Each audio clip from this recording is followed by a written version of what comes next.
That's 5 billion naira. Where they budget for presidential yachts, presidential boats, where the president wanted the ball. That 5 billion, you know, say there's a supplementary budget. And the budget will have to pass through the House of Reps for it to be approved.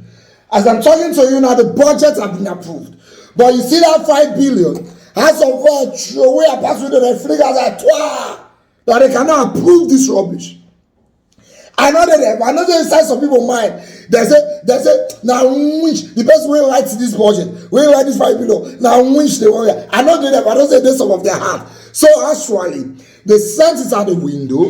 They said they cannot approve that kind of budget while Nigerians are suffering. According to them, they have moved the 5 billion into student loans. You know, they as the president, as they write 5 billion for the yacht, they wrote 5.5 billion for student loan, which means the yacht is almost as important as the loan where students want to go to school. But what the House of Reps has done is that they have cancelled the money for the yacht and they have carried it and put it in student loan, which brings the student loan to 10 billion naira. Ladies and gentlemen, let me show you the news.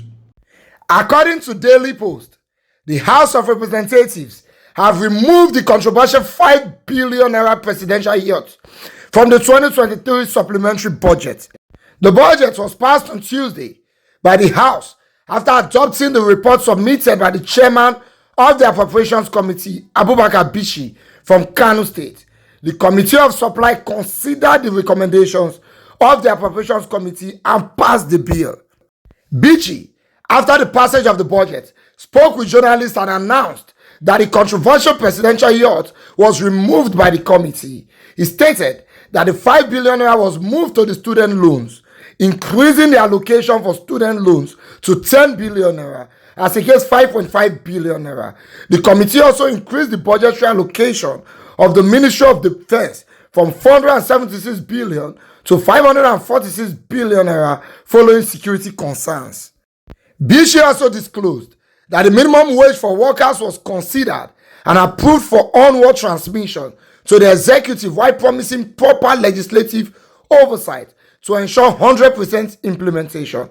The sum of 100 billion naira was also retained for FCT as requested by the Minister of the FCT, Nyesom Wike. The House therefore passed the sum of 2.177 trillion naira as the supplementary budget. Recall that the proposal by President Bola Tinubu had included spending 1.5 billion naira on vehicles for the office of the First Lady, 5 billion naira on the presidential yacht, and another 12.5 billion on the presidential air fleet. There are ongoing campaigns on social media to stop the National Assembly from approving the supplementary budget. However, the bill has been given speedy approval. Following the passage of the bill, Speaker Tajuddin Abbas announced that the president would sign the bill on Friday. You see, I was saying, I tell the House of Reps, say, well done, but I not trust this their passage because they rush past the bill.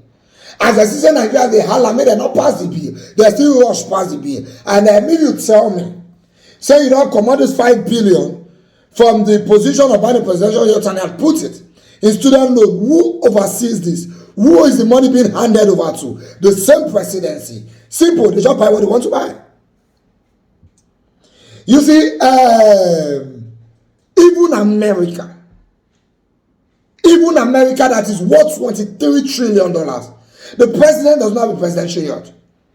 Why is Nigeria buying a presidential yacht? The last presidential yacht when America gets was sold in 1977. When the country was battling inflation and hunger and everything, they sold it.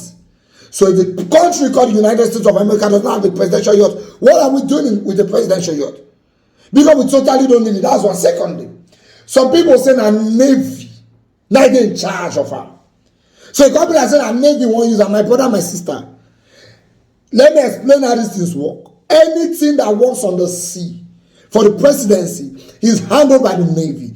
Anything that works on the air for the presidency is handled by the Air Force. And anything that works on the land for the presidency is handled by the Army. So the presidential air fleet is handled by the Air Force. Now Air Force they use and fly. Now presidency they use her. But now Air Force they manage her. The same thing with the boat. Now Navy they manage her, but now presidency they use her. So don't let that nonsense deceive you. Secondly, They say during good luck Jonathan, they allocated 3.3 billion naira to presidential yacht. Is that not why we remove good luck? Is those mismanagement of funds, are those not the same reason why we remove good luck and we remove Buhari? So why are you coming and doing the same thing? Someone will remove you too now. Because I can defend rubbish for this country. Now 12.5 billion is allocated for the presidential air fleet. And that budget has been passed. Now don't forget, this is a supplementary budget, which means the money what they actually budget for 2023, no reach wetin they want to. Now I mean that we budget supplementary budget. Okay. Go and check the 2023 budget. 13 billion was already budgeted for the presidential air fleet. Now we are adding 12.5 billion. So that brings it to 25.5 billion. Divide 25.5 billion per 1 year. Because in 1 year we dey talk about. So divide that money by 1 year. That brings it to over 2 billion per month to manage the presidential air fleet. Now calculate 2 billion per month. Run it into 4 weeks. That's 500 million per week. When you solve the math, we are talking about 70 million per day. Even if the presidency wants to be hiring planes every day, they will not spend 70 million. So what are we talking about? A lot of finger points, a lot of flashpoints in this economy is showing that it's going to be worse with this administration. It's showing that it's going to be worse than Buhari. But we not deceive ourselves. We call a spade a spade. This is totally wrong. Now you say you not approve them, you move and enter student loan. We dey watch whether they no go buy. If they buy, they no go tell us. Now they for them go know. All this one we just talk now. We just have to complain so that they know that we are not pleased with this matter.